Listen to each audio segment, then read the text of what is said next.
Broadcasting live from atop the Rocky Mountains, the crossroads of the West. You are listening to the Liberty RoundTable Radio Talk Show.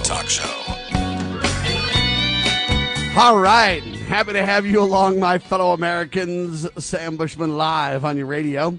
Hard-hitting news that it was refused to use, no doubt, starts now. This is the broadcast for August the 4th in the year of our Lord 2025. This is hour one of two.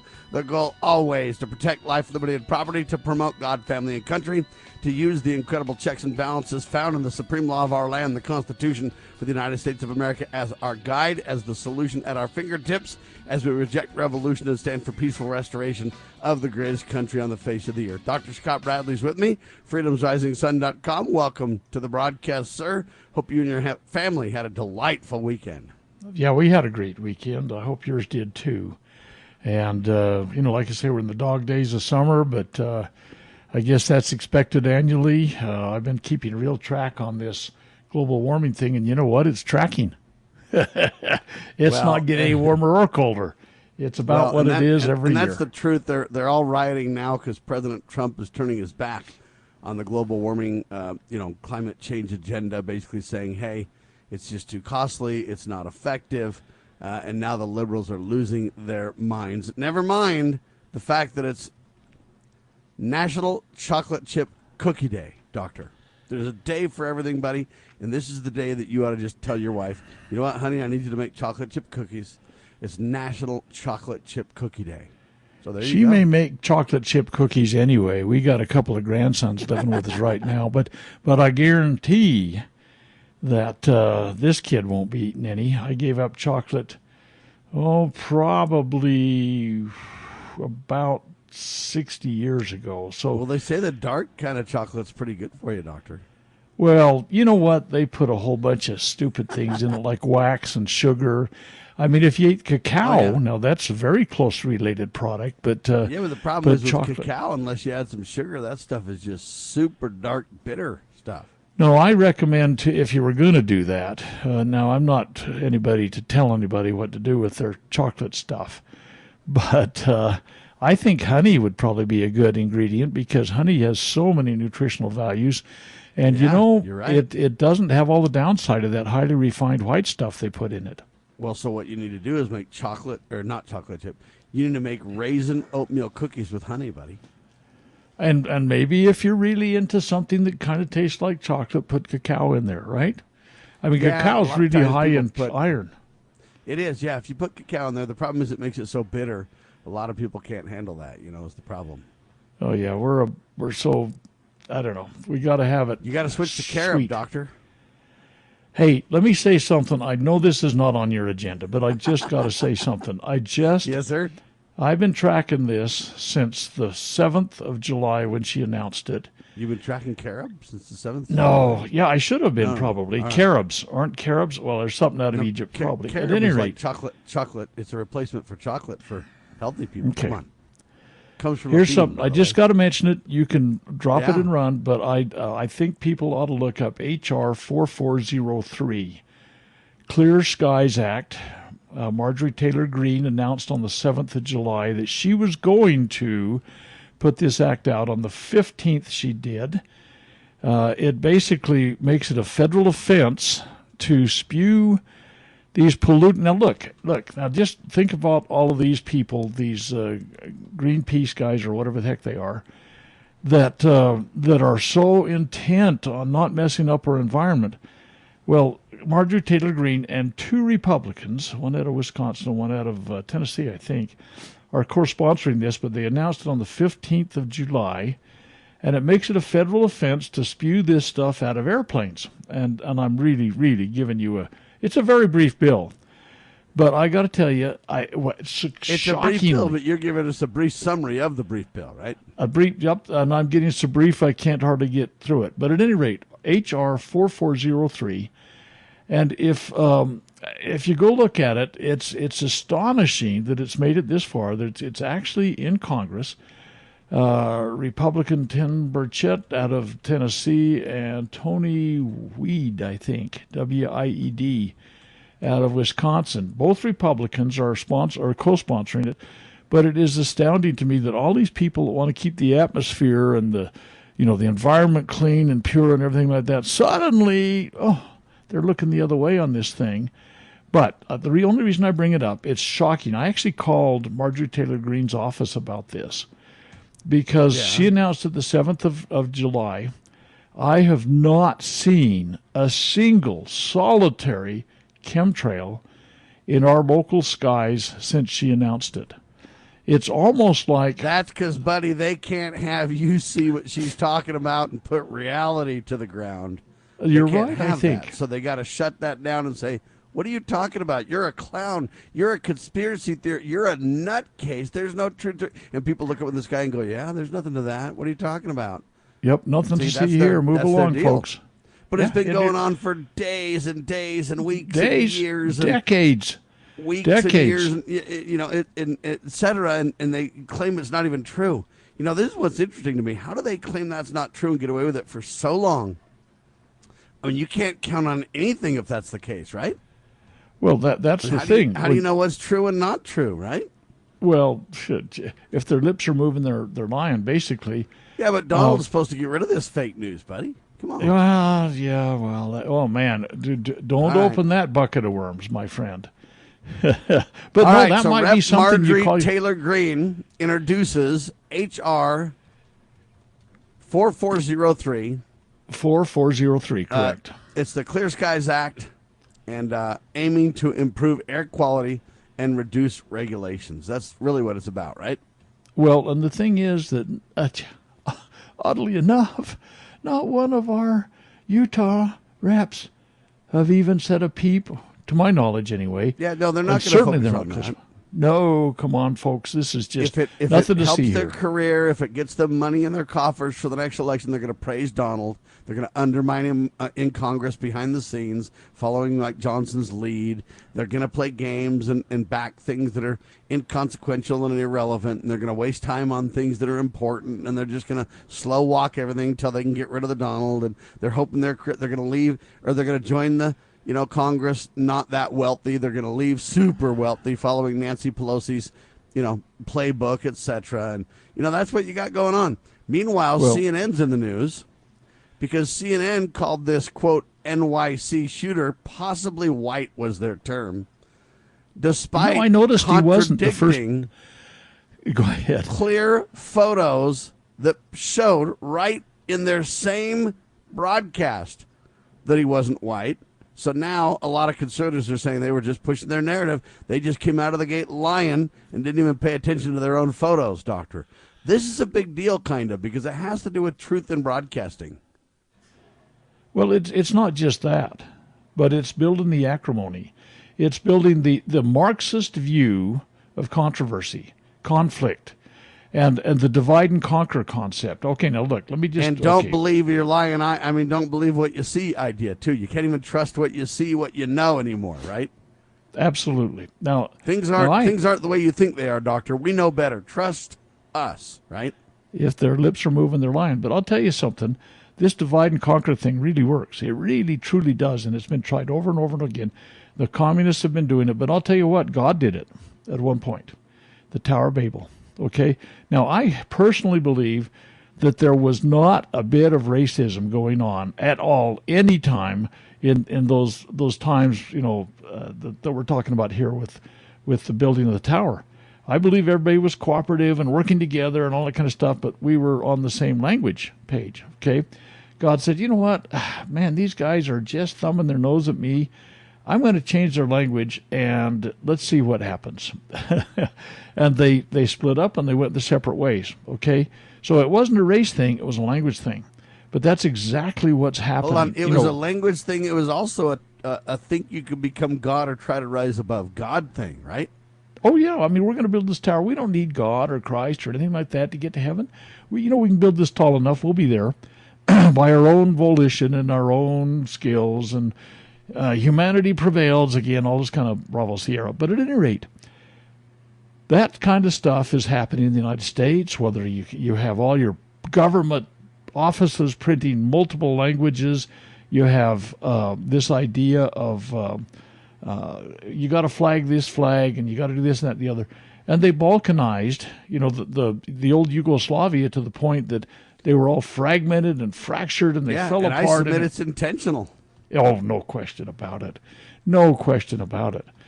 But this idea that the CNN can come up and they say, hey, this white guy came in and killed a whole bunch of people.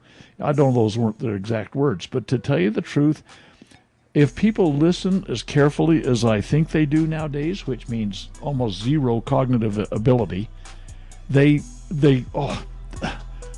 turkey white guys are killing people. Did you read about those beatings that they got? Where was it, in Ohio? And now they want to have the white people that got beat up get arrested. Did you hear about that? All right.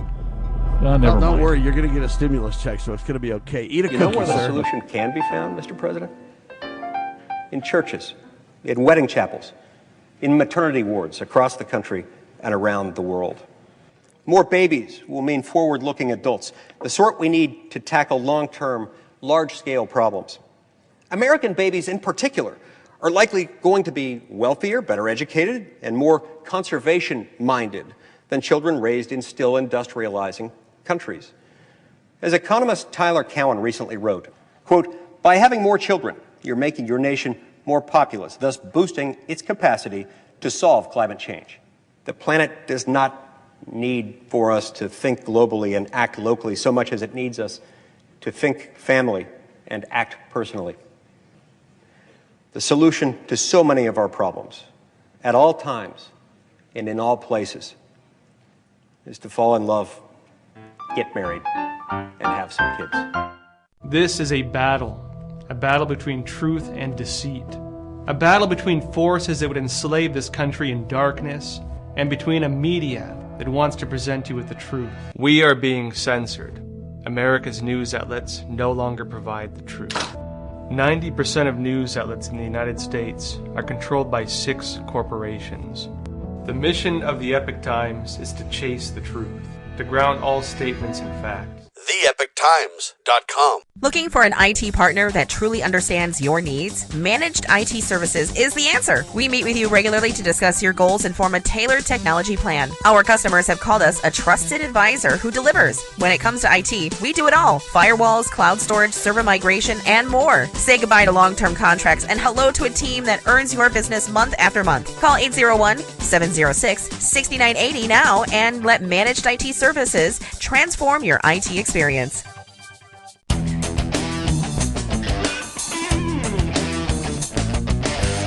All right, back with you live, ladies and gentlemen. It's not just Cookie Day. It's National Chocolate Chip Cookie Day. I just want you to understand that. Because, see, later we got to have Sugar Cookie Day and, that kind of stuff. Anyway, it's just very, very strange. Marjorie Taylor Greene introducing a great bill, ladies and gentlemen. HR 4403. It's called the Clear Skies Act, and it basically makes it against the law to dump all kinds of garbage into the skies like they've been doing. Now you see none of this going on, which tells me they turned it off because they don't want you and I to connect reality. They just want to paint green as a nutcase and try to move along. I think too many people are awake now, though. I don't think that's going to fly.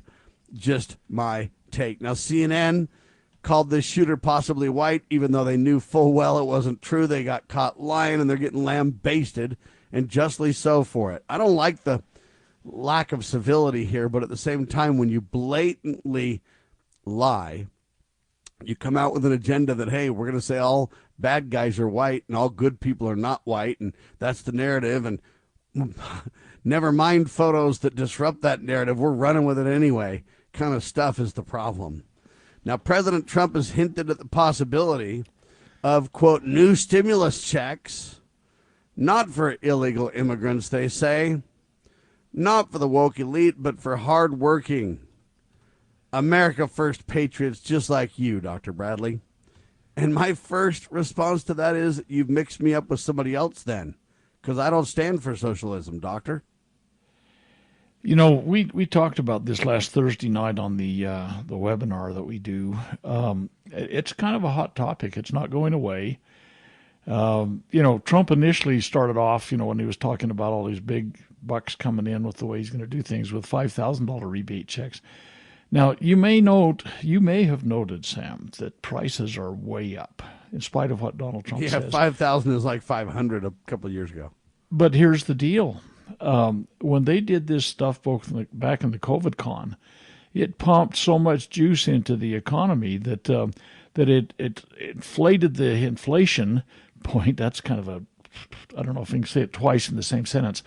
But at any rate, it did fuel the inflation. That's right. Indeed, it did. And the problem is now, everybody's saying, oh, fuel prices are down. Bravo, Sierra.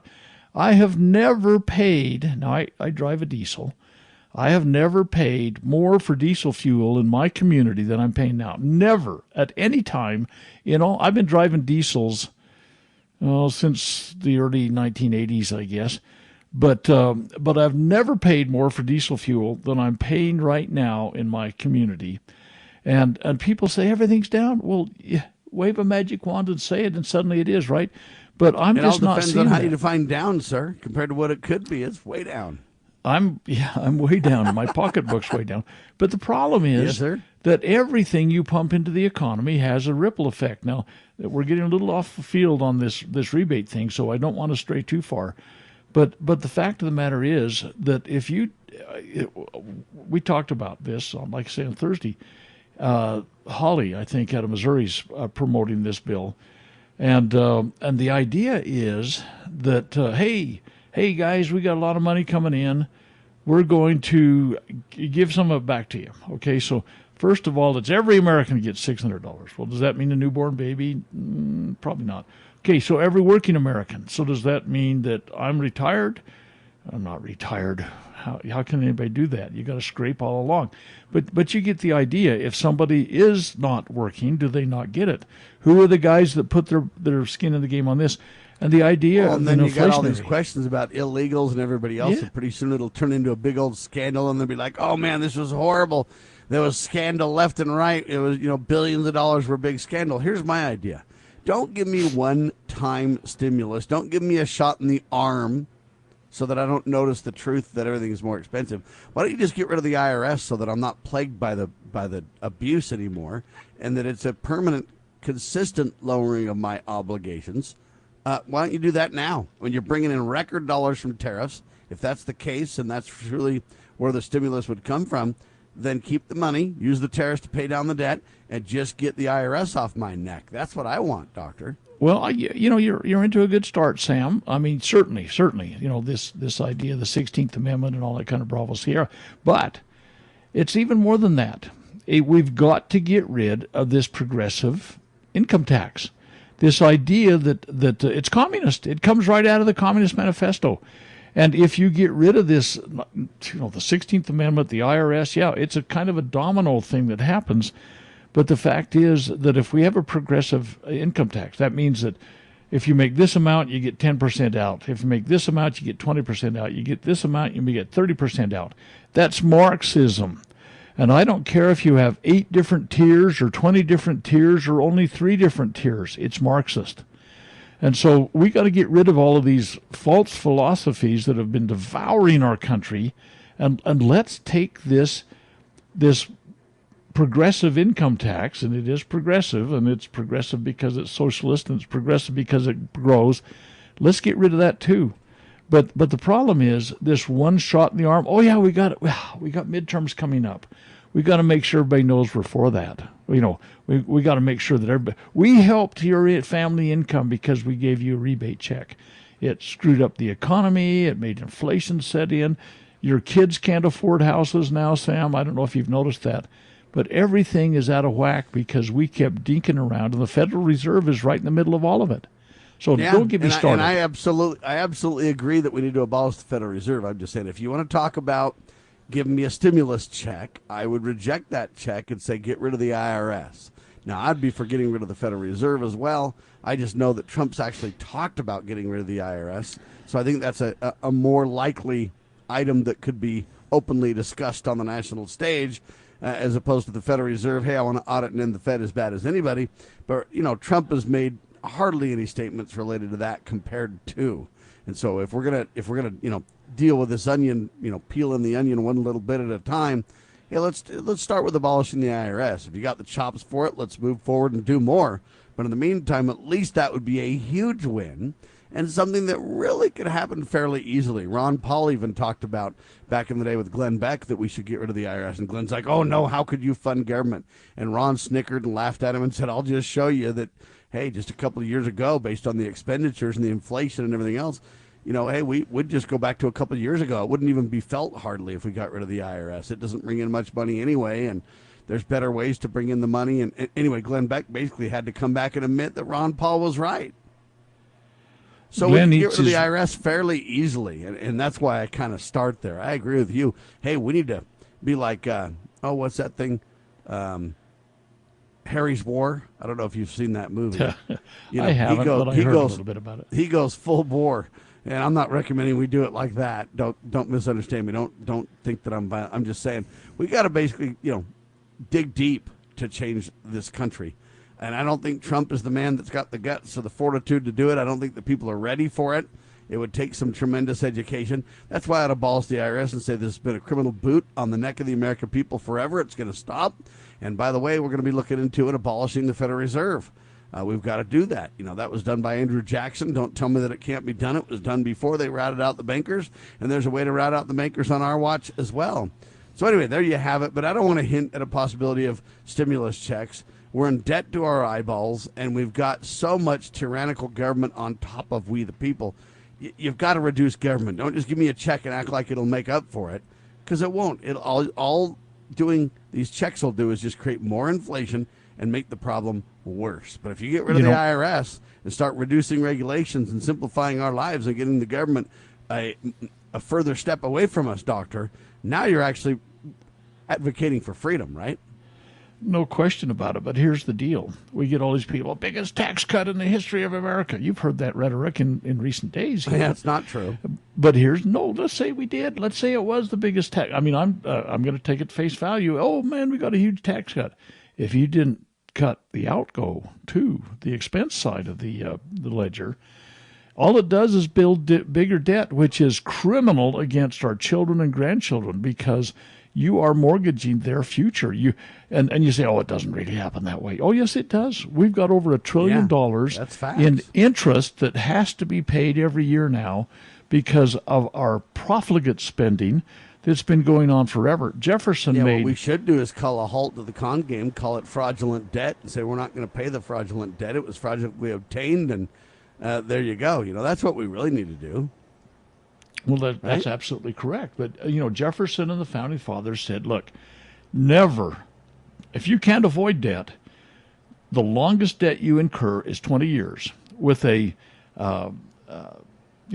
descending scale that pays it back in that 20 years. It must be paid back because 20 years is considered a political generation. So you cannot offload it onto the next generation.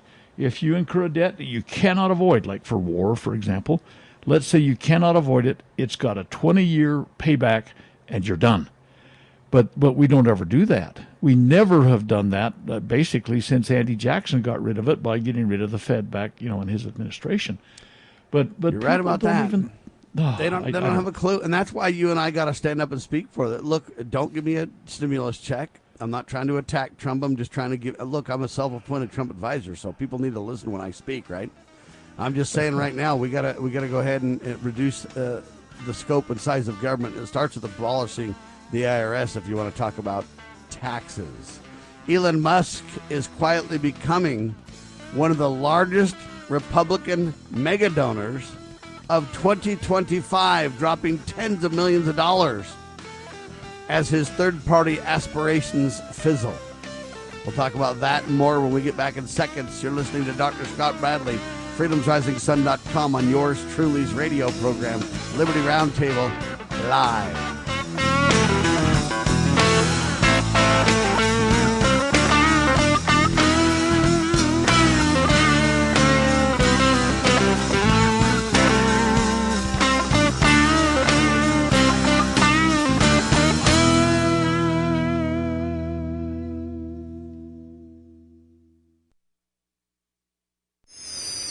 How would you like to help this program reach more people and earn silver at the same time? Call or text 801-669-2211 for complete details.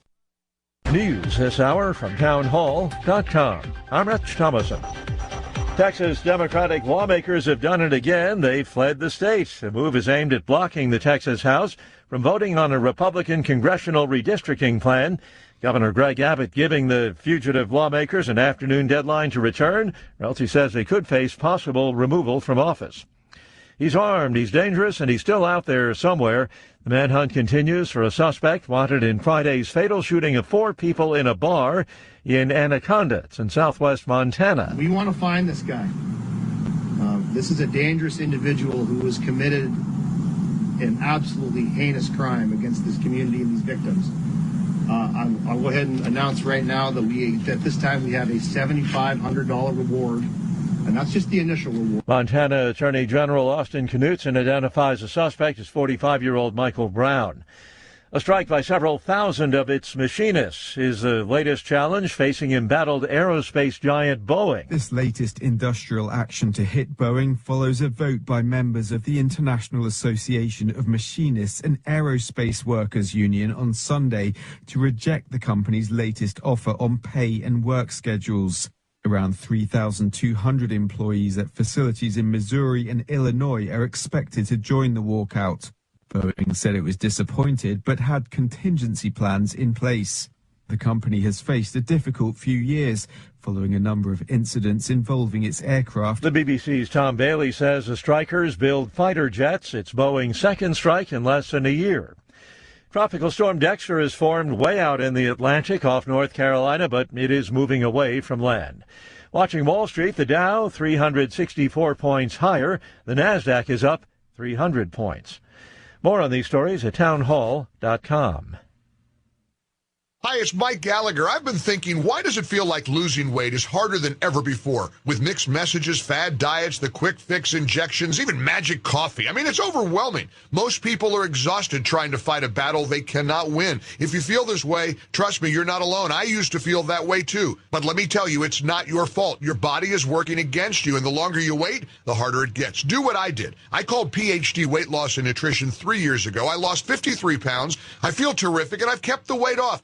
Make the phone call that can change your life the way it has changed mine. They won't let you fail. Call 855-696-2020. That's 855-696-2020 to schedule your consultation. The first 11 callers who mention the word healthy will get 2 free weeks added to their weight loss package. Call now, 855-696-2020. Mention the keyword healthy to get 2 free weeks. Or visit them at myphdweightloss.com, myphdweightloss.com. Have you ever had great honey? No, I mean really good, all-natural, raw honey? Well, now you can, thanks to localhoneyman.com. We can ship out our locally made honey all across the U.S. So don't worry, you won't miss out. Plus, Local Honeyman has so many different flavors, like Utah Wildflower, High Desert Delight, Happy Valley, and Blackberry, just to name a few. So purchase your delicious raw honey today at localhoneyman.com. As you are aware, America is divided over every fault line possible. This is intentionally fostered by those who do not love God, family, or country. We believe a peaceful future as a free people absolutely depends on civility. Clarion Call for Civility is looking for funding and volunteers at every level to make our hopes and efforts a reality. Please donate, sign our pledge, and help us in our sacred cause. Please visit callforcivility.com for more details. Callforcivility.com. The Foundation for Moral Law is a nonprofit legal foundation committed to protecting our unalienable right to publicly acknowledge God. The Foundation for Moral Law exists to restore the knowledge of God in law and government and to acknowledge and defend the truth that man is endowed with rights not by our fellow man, but by God. The Foundation maintains a twofold focus. First, litigation within state and federal courts. Second, education, conducting seminars to teach the necessity and importance of acknowledging God in law and government. How can you help?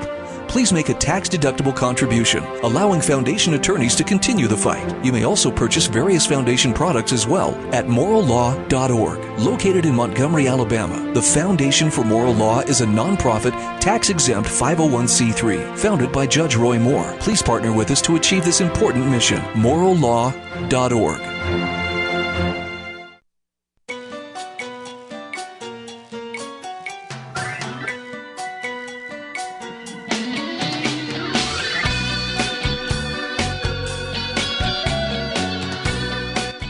Broadcasting live from atop the Rocky Mountains, the crossroads of the West. You are listening to the Liberty Roundtable Radio Talk Show.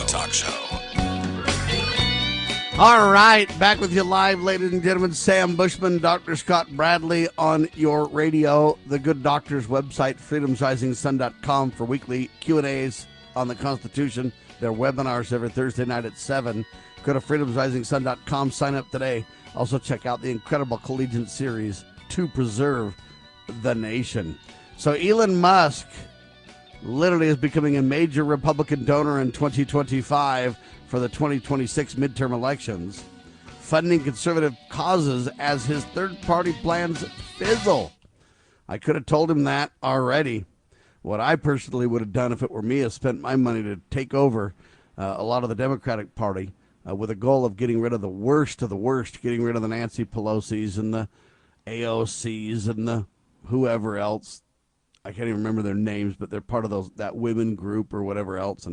And I would try to put at least some good people in that party to move it more to the center. That's personally where I'd probably spend a little bit of money. Because then you can get rid of the worst of the worst. And while they continue to work on the Republican Party, hey, go over there and work on the Democratic Party and see if you can't find old school style Democrats that won't spend us into oblivion, Doctor. But anyway, I digress. The interesting thing is his third party has already fizzled. I've been involved in third party stuff, and it's not like it's never happened before. Back in the 1850s, the Whigs and the Democrats were the two parties in America, and the Republicans came on, and unfortunately, and you say, what are you talking about? If you knew the origins of the Republican Party, you'd go, where did that come from in America? But that's another story for another day, perhaps. But the Republicans were a third party, and they basically took the presidency, by 1861.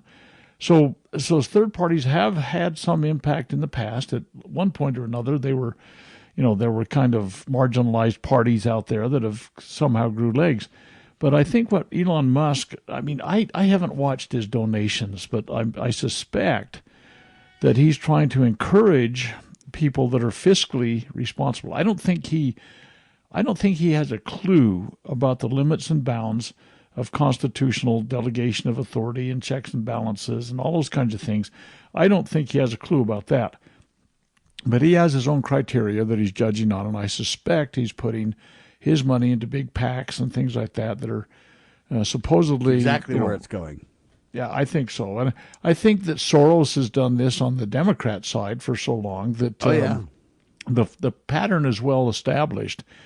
But Musk has probably discovered that it's a really steep curve on starting a third party in today's world. And the only time a third party's really taken over was back in the 1850s. They didn't have near the impediments put in place that they have now. Now they want you to, have this and that and this rule and that rule and this guy. Hey, these clown parties have entrenched themselves like you would not believe. And so it's 10 times harder to get a third party rolling today than of yesteryear as well. Anyway, I just brought that up because it's interesting. His third party bid is already kind of tanked. He's already putting a bunch of money into the GOP. What I would recommend you do, Elon Musk, is support a lot of the small to medium news makers, such as Liberty Roundtable Live and many others. We could use a shot in the arm when it comes to, money. I'd love it to come from the private sector. And as you know, we're just going to turn around and get bigger on X. And so it would benefit you too. And anyway, that's where you ought to spend some of your money. Just kind of playing Elon Musk advisor, self-appointed, as you know. But there you go. Just thought I'd bring that to his attention. Now, CNN's in the news. Guy's name is Harry Enten. I don't know if you know who Harry Enten is, but he's like a social analyst. He's a pollster kind of guy and all this kind of stuff. He declared President Donald Trump, now listen to this, left quote, the most influential president of this century due to, quote, sweeping impacts on tariffs, immigration, and executive action, calling his administration, quote, history making. Do you want to respond to that? That's interesting from CNN, Dr. Bradley. Well, I think it has an element of truth and accuracy. Yeah, it does. But here's the problem: that if the truth were known and we peeled the onion, and we looked at where all of the actions of the current president are originating, and maybe I'm going to just say a great many of them, maybe even a majority of them, are unconstitutional in their basis. Like the tariffs, for example, unconstitutional to the core. Well, let's be clear. Tariffs are constitutional. It's the way President Trump is going about it that's unconstitutional, because tariffs are taxes, and taxes are under the responsibility of Congress, not the president. That's the point, right? Well, absolutely. In fact, they're very specific. If you read in Article 1, Section 8, I mean, it's Congress shall have power to. That's the whole basis of this. Congress shall have power to lay and collect taxes, duties, imposts, and excises. Imposts and excises are tariffs. I mean, come on, people.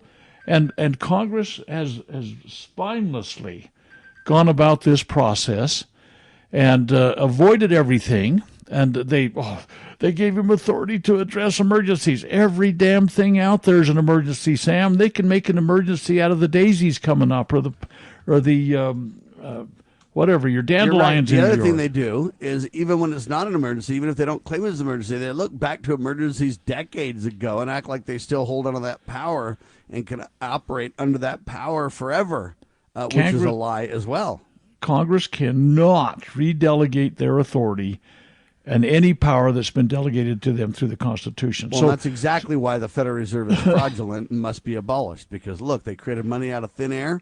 They'd basically print a $100 bill, cost 10 cents, whatever the number is to print. Then they claim it's 100. That's the first lie. Then charging us interest on top of that fake money when they're the monopoly money. So there's no competition. There's no way to get out of debt because there's interest on every dollar you pay.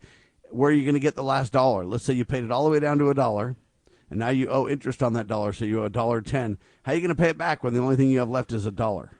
Yeah. The answer is it's a debt-based money system. It's a fraud, and it needs to stop. And the sooner we call a halt to the con game, the better off we the people are. Anyway, moving along to other tidbits. I found that interesting, though. At least the CNN guy is trying to say Trump is, going to go down in history. It's truth to that. The most influential president. Now, you can say influential in the wrong ways. You can say whatever. And in many ways, that's true. But in a lot of ways, Trump's done a lot of good, too. Let's be, fair. At the same time, hey, even CNN is starting to be forced to recognize that. Now, federal immigration authorities are in the news, Dr. Bradley. This is interesting. They've arrested nearly 150,000 illegal immigrants since January. That's all. 150,000. As President Trump's mass deportation initiative, they say, it accelerates towards his goal of removing 1 million unauthorized migrants in his first year back in office. WashingtonExaminer.com, and they act like that's a huge headline. And here's my response. Your whole goal is 1 million in the first year? No offense, but that's not even close to enough. As far as I understand, Joe Biden was bringing in 2, 3, 4, 5 million a year of illegals with his open borders policy and his flying illegals around and depositing them in the different areas in the United States, spreading them out, if you will, and all this kind of stuff. If you get 1 million done the first year, I don't know how many you expect to get done the next year and the next year and the next year, but you're running out of time, and you've only got 150,000 people gone. And I hope they're the worst of the criminals. But at the same time, I just don't see it. I appreciate the efforts, but they're not near enough. It's kind of like the guy that has a water bottle, and he's running to the sink, and he's going to fill up a swimming pool. I agree one day you'll get there, but you might be dead first, right, Doctor? Well, do the math. If we got 30 million, and I believe we got more than that, 30 million illegals in this country, and you do 1 million a year, which is way beyond what he's done so far. I mean, he's only done 15% of what he wanted to reach is 1 million. But if you did 1 million, if you came forward and you did exactly what he said, hey, you know what? You're going to have it taken care of in 30 years. No, wait a minute. You will not, because you'll have generational illegals in here then that are claiming citizenship. That'll have children. They'll have children. You will and that never. Assumes nobody comes in illegally ever for the next 30 years as well, which is not reality. So really, it's kind of a failure formula we got right now too. There's got to be a ramp up. I think self-deporting is ultimately going to have to take effect because there's no place to go here. You're not getting your food subsidies. You're not getting your housing subsidies. You're not getting your transportation subsidies. You're not being encouraged by all sorts of woke policies. If you can't get the free lunch anymore, they may say, you know what, we probably ought to. Maybe we can find a job in Mexico or wherever they came from. All right, well, let's skip the break because we've got so much to cover before Dr. Bradley's done today, ladies and gentlemen. Texas Democrats leave state. Governor threatens removal over Trump-backed redistricting standoff. So this is a big old deal. Here's what's going on. In Texas, they want to redistrict. Now, the Democrats would call it gerrymandering. The Republicans say, oh, no, we're doing what's right. They want to district. In other words, set up a new map of who's in what district. The goal is to get more Republicans control of the voting so that they can go ahead and have 5 more members of Congress. Now, not to be left out, whacked out Governor Newsom in California is trying the same thing. He wants to do it Democrat style, just like the Republicans want to do it Republican style in Texas. So the battle's on. And I guess they were going to lose the vote, so the Democrats fled to Illinois. And whacked out Pritzker, the governor up there, is basically defending these people. And, well, the Texas governor, Greg Abbott, said, hey, man, you guys better get back in session or I'm going to kick you out of the House. Yeah, a lot of rhetoric. What do you think's reality, Doctor? I'd have to go read Texas's constitution, but I suspect that the governor does not have constitutional authority to remove arbitrarily and unilaterally somebody from office. Now, they may have I can stop and tell you for sure that he doesn't, because that would just put voting all on its head. You could vote everybody in, and the governor could just flat out remove them if he was crazy enough. So absolutely. Even if it is constitutional in that state, it's a problem, right? It certainly is, and Texas has some very interesting politics there, and they always have. I mean, you get into the 40s and 50s with LBJ, everything's been turned on its head. But the point of the matter is, though, that this idea, the redistricting thing, is they realign the map lines to take in different demographics so that you move a Republican segment. You don't have to actually move people in, but you draw the map lines and say, oh, okay, we got more Republicans in this area now. What's her name? Congresswoman Jasmine Crockett? I mean, she's panicking. That's man. right. They're trying to redistrict her district to the point that she couldn't get elected, and she's having a real panic. Now, the people need to recognize that the people that got in Congress are not doing their jobs, and it's not being honorably done, and there needs to be some sorting of this. Politics is messy. It's like making sausage. You don't want to see it happen. Smells bad, and ultimately you're not so sure of the quality you've got when you get done. But yeah, this is a mess, and it's going to happen because here's my answer. Here's my answer to this. I don't think we need the governor to force them back. I think if you're simply going to not perform your responsibilities, in other words, flee. What if you did that under a normal job, Doctor? What if you had a job and you did that to your employer? What do you think would happen? You'd be fired for non-performance of a job, and that's something. So what the American people need to demand in Texas is this. Number one, hey, every minute you're gone, you're going to pay penalties for being gone. In other words, we're going to dock your pay. Number two, we're going to basically target you to be removed from office next go round. We just are. You can't do this. We hired you to be there, and da-da-da. Now, in a way, you could say it's a blessing because, hey, at least government doesn't move forward and take more of our rights away and abuse us more if they're on stalemate. I get that. At the same time, I would hold them responsible like any other job. And that's where the American people really need to learn a lesson. We have got to get involved in meaningful ways and demand accountability for these kind of things. If we don't, we have nobody to blame but ourselves, Doctor. Are you saying we, the people, take responsibility for our governance, which is where it always is and has been, but we've been so complacent and so complicit. We all want to feed at the trough. We all want to eat the goodie box. And the problem is that we sell our vote. After all, it is National Cookie Day, Chocolate Chip Cookie Day, people. Yeah, and we probably have sold our heritage for a mess of pottage for a lot less than a chocolate cookie nowadays. Unfortunately, I think that's reality. All right, President Trump is in a feud Now, he's always in a feud with somebody. The only question left is who and why discuss it. I don't know if you know who Charla Magny is. That how you say the name? Be tech out of me. Introduce this person to All me. right. So it's a talk show host, does breakfast in the morning or morning breakfast or whatever that talk show is. Charla Magny, CharlaMagnee. Charla Magny. But the guy goes by the name of Charla Magny the God, or God, whatever. Tha. Charla Magny the God. I guess there's an early Sunday message where Trump trashed this talk show host, labeling him a low IQ racist sleazebag. A low IQ racist sleazebag. And Trump is questioning why this Charla Magny can use the term God in his name. This follows, I guess, Charla Magny's appearance on Laura Trump's talk show, where he critiqued President Trump's policies, highlighting their negative impact on less fortunate communities, despite the positive changes that many claim are happening. President Trump made these remarks on Truth Social, referencing his accomplishments, and Charla Magny, I guess, had Laura Trump on his podcast, The Breakfast Club, a year ago. Not a year ago, I guess. Let's see. Anyway, the bottom line is they both appeared on each other's shows.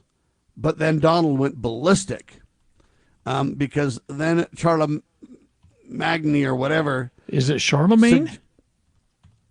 I don't think it's Charlemagne. It's spelled Char. Yeah, but if it's French, they screw up all of their spelling. Magnee. Is it Charlemagne? Because Charlemagne is like a king from like the 1200s or something, right? Yeah, I'd say if it's French, it's probably spelled wrong. But at any rate, go on with your story. I'm sorry. Anyway, I don't know who this, maybe it is Charlemagne, and I'm just a fool because I'm pronouncing it all wrong, and people are going to laugh at me. But I don't even know who this talk show host is, first of all. I mean, I've heard of it from time to time.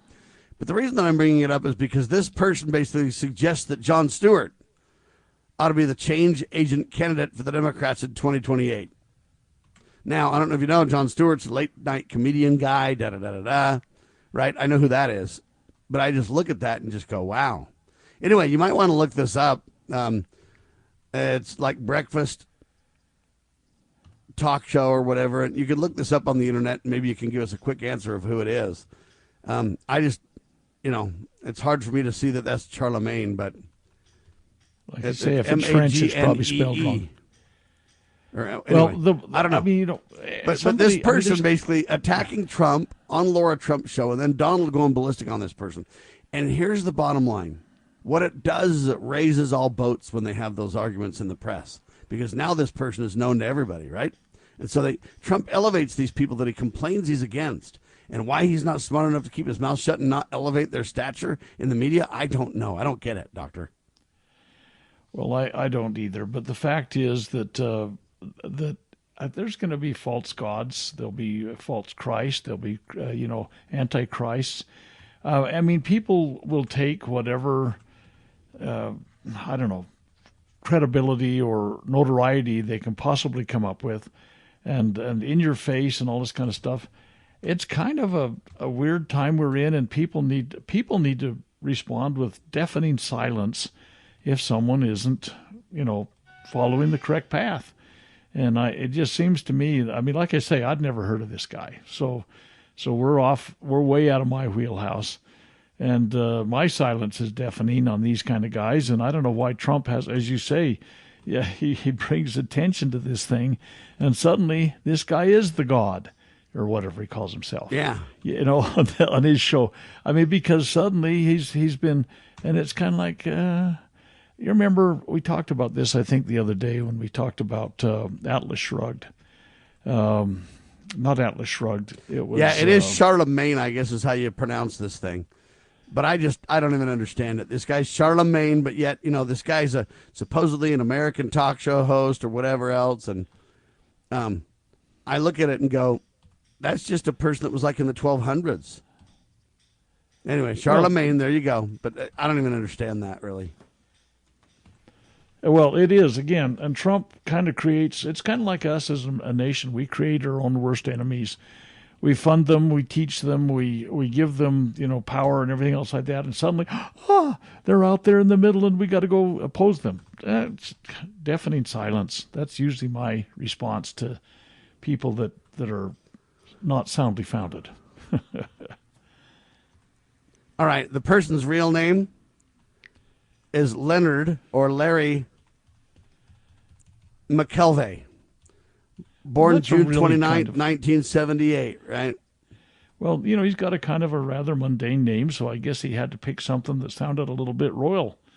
So he was born in Charleston, South Carolina. And so you look at this and go, how does that really relate to Charlemagne? Well, it doesn't. He's picked his own glory. You call yourself something and you become that, don't you? I don't know. Anyway. You become that or you become a big fraud. I guess take your pick, but there you go. Anyway, I just find that interesting. In America, it's like Charlemagne is how you say this person's name, right? And what I think Trump needs to do is just do that. Let's not call it Charlemagne or whatever. This guy's an American. How would an American pronounce that thing? There's no Maine in the thing at all that I can see. And so I look at this and just go, now a lot of people would just mock me and go, you're completely ignorant, Sam. You should have known that's Charlemagne and all that kind of stuff. I know about the king in the 1200s or whatever back in the day and stuff. And I know people want to be that in our modern society. But see, I'm not a fan of kings in the first place, Doctor. Well, the kings usually are, at least the first step and maybe way down the line to tyranny because, they become the law. It's like the king can do no wrong. And suddenly, you speak against the king, you're speaking treason. The founding fathers rebelled against this, We're talking 250 years ago. They well understood this. No kings in this land. And what we've done is we think we've elected a monarch because of a victory in a presidential election. They have limits and bounds, as do Congress. Congress is not even exercising the most basic of their duties and responsibilities that constitutionally are delegated to them. They've abrogated that, and they've offloaded it to the president, and the president is increasing his monarchical kind of programs to the point that it's becoming a tyranny in some ways. And you say, he's doing good things. But if we lose this republic because of good things, you bring up a Hitler. Oh, my goodness, look at all the good things he's done. Oh, man, the trains are running on time again, and we got our industry going and all this kind of stuff. But there was some downside to that. And pretty soon you got gun control acts going in 1938 that ultimately led to a happily ever after story. I guess Charlemagne was in the 700s. I was wrong about the 1200s. But nevertheless, this Charlemagne person back in the day was really, in my mind, I don't know how you call it, like the father of Europe, the emperor. He brought Christianity to Europe and some of these kind of supposed things and everything else. And, very interesting. Born around 748, I guess. So I was wrong on my timing. But they called him Emperor of the Romans on Christmas Day in 800 and stuff. So you got Emperor, King, you got all these names. And I'm not an expert in that history, but I bring it all up because this. Why is Donald Trump even fighting with this person? Why is this person taking on Charlemagne the God? Charlemagne would probably, if he was truly a Christian, would refute that 100%, right, Doctor? Oh, yeah. Who arrogates to themselves something like that unless you're really kind of what would you say, a narcissist? Although I could name others that are trying to do so. Yeah. Anyway, Charlemagne or whatever you call this person, that's what Trump needs to do is change the game. But anyway, all Trump's managed to do is give this Breakfast Club talk show host carte blanche to the airwaves. Now it's a big old debate, and they're both as popular as it gets. Why we elevate these people that don't have America's best interest at heart is beyond me. Just saying. All right, Dr. Bradley, thank you so much. freedomsrisingsun.com. We'll chat soon, sir. Take care. Everyone have a great day. LovingLiberty.net. Spread the word, share the love, and God save our republic.